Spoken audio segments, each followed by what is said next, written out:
Hello everyone. Thank you so much for watching this video. We're going to talk a little bit about how to create thumbnails using photographs. And in this process, I kind of use photographs just to kind of push my ideas a little bit. We all have those days where we kind of sit around and have no idea what we want to draw, or maybe you're feeling a little bit uninspired. So using this method kind of helps you develop something new and maybe some compositions that you normally wouldn't have tackled. So you can see here in the canvas right now, it is a little bit sped up, but I had to do that for the sake of time. But what I'm doing is putting a bunch of pictures into one layer and then blurring them out with a motion blur. I do that just so I could get some color coming through when I do paste images down. So if you guys see right now, I'm laying down a picture of some sort of temple and I'm erasing away the edges and changing the layer style under my layers tab. This allows some of the transparency to come through. There's some interesting blending that can happen as well. And when I'm using this process, I'm not even thinking about what do I want to create. All I'm thinking about is throwing stuff on the board, trying to almost act like you're watching clouds. So as a kid, I used to like sitting around on the grass, looking up and imagining different images in the clouds. I'm sure a lot of people have done that before, but that's kind of what I feel when I'm doing this sort of ideation. Let me drink some water here because throat's giving up. So basically, when I'm doing this, I'm not thinking about design. I'm not thinking about anything like that. What I'm just thinking about is composition. So adding different objects in different areas, keeping in mind the rule of thirds, erasing most of the picture just to help the rest of it disappear. And I just want to be influenced by these images. I won't exactly keep objects the way they are, but I just want to find some interesting textures, things that might look kind of cool. Um, so the big thing is just keep an open mind. I know that a lot of people refuse to use photographs in their work or refuse to look at reference, but honestly, we're all trying to learn, and doing this kind of stuff really pushes our creativity. And not only that, but there's days where you have a hard day and you can't figure out anything to do, and maybe you have a project due soon. Doing this kind of stuff just helps you get out of that rut and avoid artist block. So don't be afraid to try new things.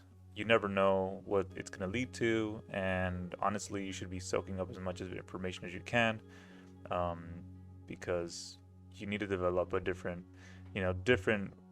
ways to work just to avoid artist block. So all these images that I'm actually using are free, and you won't get in trouble for using them. You have the rights to them. I'm using Noah Bradley's Mega Pack, which I could provide a link to it in the description. Really awesome pack. I think there's over like 5,000 images in that pack, and it's really, really cool that he takes photographs and you can use them any way that you want without having to worry about getting in trouble.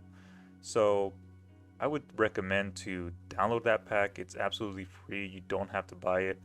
And honestly, with that pack, you'll never need any other reference unless there's something specific that you're looking for. So definitely take a look at that, and there'll be a description in the this a link in the description for you to follow that. And this workflow that you're kind of seeing here, I learned from watching Feng. He has a video where he's doing the same technique, and he's also explaining how you can just use this to just get some inspiration. I'll also put a link to that in the description, but his videos are really awesome. When I was learning how to draw and how to figure stuff out, I use his videos as kind of a guide. So don't be afraid to kind of try this out. You'll be surprised at the things you can get from this. And these images are by no means finished. I'm doing this so I can draw on top of them or paint on top of them and create my own ideas. If there's something specific that you're trying to build, let's say a specific world or specific story, um, take bits and pieces of different pictures and use them to your advantage. You can see how, like, on that thumbnail right now, I threw a little tent because I kind of like how that looks. It looks like an ancient market or something like that. I'm also using a lot of pictures that I take myself. So a lot of these are from Disneyland. So I went to Star Wars Land and kind of wanted to check out everything in there. And, the designs are fantastic and was really inspired when I went there. I came back from Disneyland and just wanted to draw the whole day.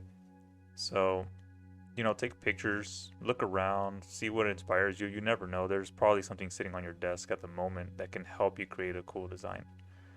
So, this video, I think I spent around 35 minutes doing this. And I did speed it up just so we can see everything kind of build up. But in the other video that will be uploaded soon, I kind of go through it and just paint on top. And that one won't be as sped up, but you can see now that we know how to use the shape tool based on the other video. This gives us another way of working, and we can develop ideas very, very quickly. So,